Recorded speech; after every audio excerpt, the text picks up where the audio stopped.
एक गरीब लकड़हारा जिसे हर रोज 2 वक्त की रोटी भी नसीब नहीं, एक दिन जंगल में उसे मिलती है एक रहस्यमयी जादुई मूर्ति।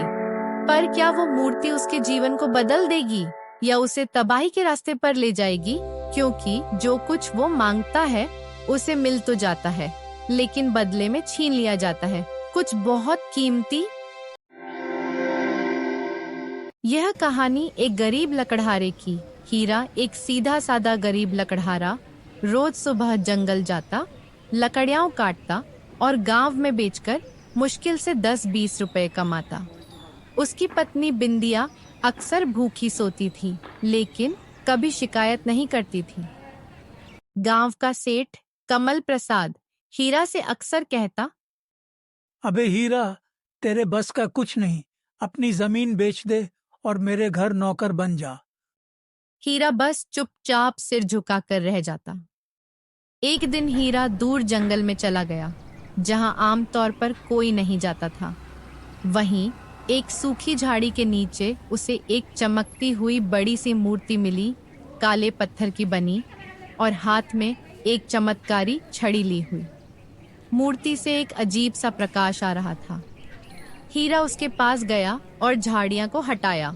हीरा ने जैसे ही मूर्ति उठाई, हवा का झोंका आया और मूर्ति वैसे ही खड़ी हो गई।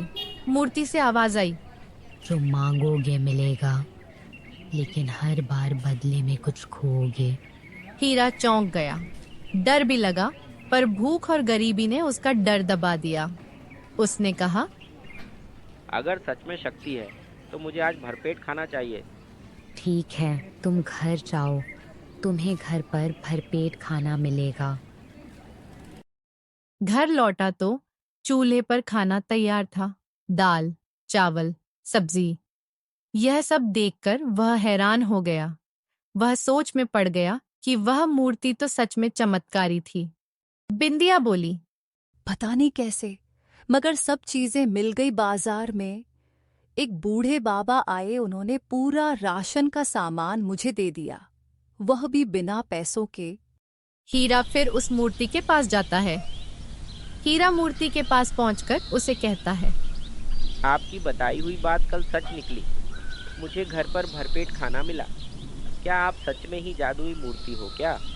मैं जादुई मूर्ति नहीं, मैं रहस्य में मूर्ति हूँ।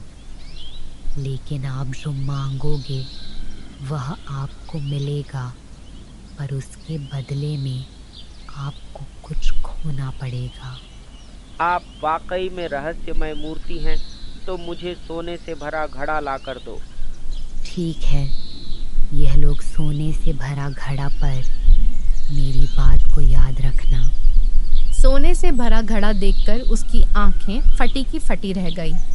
वह सोने के घड़े को लेकर घर चला गया। घर पहुंचकर उसने अपनी बीवी को सोने से भरा घड़ा दिखाए। इतना सोना देखकर उसकी आंखें फटी की फटी रह गई। बिंदिया ने हीरा से पूछा, ये आप कहाँ से लाए हो? कहीं आपने चोरी तो नहीं की? फिर हीरा ने उसे पूरी बात बताई, लेकिन वह इस बात पर विश्वास नहीं कर रही थी। अब हीरा रोज एक चीज मांगता, कभी घर, कभी पैसे। हर बार उसे सब कुछ मिलता, लेकिन धीरे धीरे घर की छोटी बड़ी चीजें गायब होने लगीं।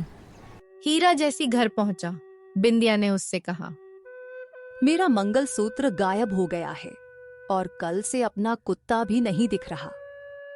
हीरा को समझ नहीं आया कि ये कैसे हो रहा है। वो मूर्ति से पूछता है और वही मूर्ति से आवाज आती, मैंने कहा था, हर मांग की कीमत चुकानी पड़ती है। यह सुनकर हीरा डर गया और वहां से चला गया। गांव की बुजुर्ग रज्जो दादी ने एक दिन हीरा को बुलाया और कहा, ये मूर्ति शैतानी है, ये देगी जरूर, मगर बदले में तुम्हारा सब कुछ ले जाएगी, कभी शरीर से, कभी आत्मा से।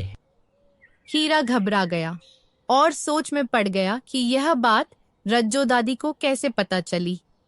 लेकिन जब भूखा पेट और थकती बीवी को देखता तो उसका दिल पिघल जाता और वो फिर मांग लेता। एक दिन सेठ कमल प्रसाद को जब मूर्ति की बात पता चली तो उसने हीरा को बुलाया, उसको धमकाकर मूर्ति के बारे में पूछ लिया। वह मूर्ति के पास पहुंचा और उसने मूर्ति से मांगा, क्या तुम सच में रहस्यमयी मूर्ति हो तो मेरे नाम गांव की हर जमीन हो जाए। ठीक है, पर बदले में तुम्हें कुछ कीमती चीज चुकानी होगी। मैं हर कीमत चुकाने के लिए तैयार हूँ। आप तो मेरे नाम पूरे गांव की जमीन कर दो। अगले ही दिन गांव वालों की जमीन उसके नाम हो गई, लेकिन उसी रात सेठ का इकलौता बेटा गायब हो गया। जब वह घर पहुंचा तो उसकी बीवी ने कहा, सुबह से अपना गोपाल दिखाई नहीं दे रहा है, रात होने आ गई। जमींदार ये सुनकर सोच में पड़ गया कि यह क्या हो रहा है मेरे साथ। यही सोचते सोचते उसकी बीवी पागल हो गई। फिर 2 दिन बाद सेठ के घर में आग लग गई। उस समय उसकी बीवी और वह घर पर थे। आग इतनी तेज थी कि वह और उसकी बीवी आग से बच न सके।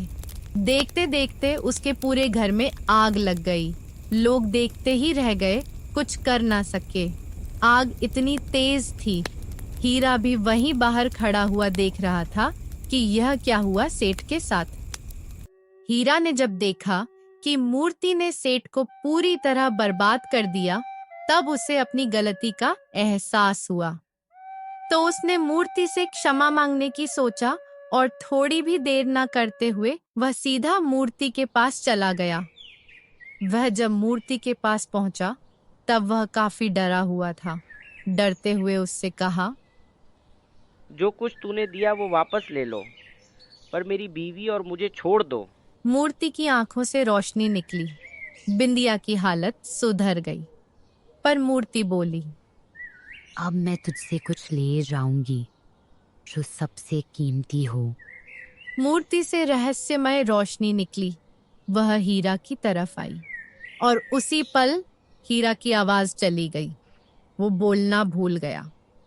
वह बहुत बुरी तरह डर गया और वह वहां से चला आया। आज हीरा फिर से लकड़हारा है, पर खुश है। वो हर दिन जंगल में पेड़ काटता है, गांव वालों की मदद करता है, और जब भी कोई लालच की बात करता है वो बस आसमान की ओर देखकर मुस्कुरा देता है। कभी कोई बच्चा उससे पूछे, अंकल जी आप क्यों नहीं बोलते? तो वो सिर्फ एक पुरानी टूटी मूर्ति दिखाता है और आंखों से आंसू बह जाते हैं। कहानी की सीख, हर शॉर्टकट एक लंबा नुकसान छुपाए बैठा है, और जो बिना मेहनत की कमाई है वो हमेशा किसी की कीमत पर आती है। जिंदगी में जादू नहीं, मेहनत चलती है। इस कहानी से आपने क्या सीखा, कमेंट करके बताइए। और एक क्वेश्चन आपके लिए, कहानी के लास्ट में हीरा ने बच्चे को किसकी मूर्ति दिखाई? और भी ऐसी कहानियों को देखने के लिए चैनल को सब्सक्राइब करें और लाइक करना ना भूलें दोस्तों। धन्यवाद।